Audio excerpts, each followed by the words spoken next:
നല്ലവണ്ണം താരാട്ട് പാട്ട് പാടാൻ അറിയാൻ പാടാത്ത അമ്മമാർ വരെ താരാട്ട് പാട്ടി ഉറക്കിണ്ടാവും, അതല്ലെങ്കിൽ മൂളിപ്പാട്ട് പാടിയെങ്കിലും ഉറക്കിണ്ടാവും. അത് മാത്രമല്ല അവന്റെ മലവും മൂത്രവും ഒക്കെ കോരിണ്ടാവും. നല്ലവണ്ണം പഠിപ്പിച്ച് ഇത്രയും വലുതാക്കി അവന്റെ കയ്യിൽ നിന്ന് വെട്ടുകൊണ്ടോ കുത്തുകൊണ്ടോ ചാവുമെന്നും ഒരിക്കലും ആ ഉമ്മ കരുതിയിട്ടുണ്ടാവില്ല, സ്വപ്നത്തിൽ പോലും കരുതിയിട്ടുണ്ടാവില്ല.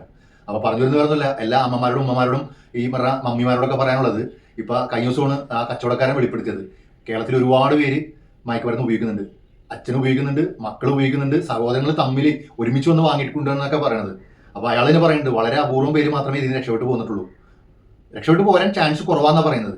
അപ്പൊ എനിക്ക് അമ്മമാരോട് പറയാനുള്ളത്, അല്ലെങ്കിൽ ഉമ്മമാരോട് പറയാനുള്ളത്, നിങ്ങൾക്കൊരു നല്ലൊരു മരണമാണ്, അല്ലെങ്കിൽ നല്ലോണം ജീവിച്ച് മരിക്കണമെന്ന് ആഗ്രഹമുണ്ടെങ്കിൽ തീർച്ചയായിട്ടും എത്രയും പെട്ടെന്ന് നിങ്ങളുടെ ഉള്ള സ്വത്ത് വിറ്റിട്ട് തൊട്ടടുത്തുള്ള ഏതെങ്കിലും നല്ല അനാഥ മന്ദിരത്തിലേക്ക് കയറുക, അവനെ ഏതെങ്കിലും ഡിയറക്ഷൻ സെന്ററിലേക്ക് മാറ്റുക, അവന് വേണ്ട സഹായങ്ങൾ ചെയ്തു കൊടുക്കുക.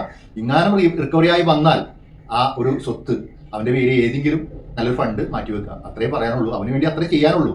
പിന്നെ ഇവിടെയുള്ള യുവജന സംഘടനയ്ക്കും മതത്തിനും സമൂഹത്തിനൊക്കെ ഉത്തരവാദിത്തമുണ്ട് ഈ സമൂഹം ഇങ്ങനെ പോകുന്നതിൽ. അപ്പൊ എല്ലാവരും ഇതിൽ പങ്കുവയ്ക്കുന്നുണ്ട്. അപ്പൊ ഇവരെ റിക്കവറി